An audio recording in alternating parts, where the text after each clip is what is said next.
اور جو شخص خدا کی طرف بلانے والے کی بات قبول نہ کرے گا تو وہ زمین میں خدا کو عاجز نہیں کر سکے گا، اور نہ اس کے سوا اس کے حمایتی ہوں گے۔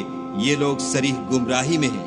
کیا انہوں نے نہیں سمجھا کہ جس خدا نے آسمانوں اور زمین کو پیدا کیا اور ان کے پیدا کرنے سے تھکا نہیں، وہ اس بات پر بھی قادر ہے کہ مردوں کو زندہ کر دے؟ ہاں، وہ ہر چیز پر قادر ہے۔ اور جس روز انکار کرنے والے آگ کے سامنے کیے جائیں گے، کیا یہ حق نہیں ہے؟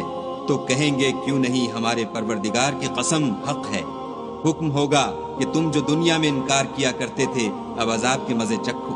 بس اے محمد صلی اللہ علیہ وآلہ وسلم، جس طرح اور عالی ہمت پیغمبر صبر کرتے رہے ہیں اسی طرح تم بھی صبر کرو، اور ان کے لیے عذاب جلدی نہ مانگو۔ جس دن یہ اس چیز کو دیکھیں گے جس کا ان سے وعدہ کیا جاتا ہے تو خیال کریں گے کہ گویا دنیا میں رہے ہی نہ تھے مگر گھڑی بھر دن۔ یہ قرآن پیغام ہے، سو اب وہی ہلاک ہوں گے جو نافرمان تھے۔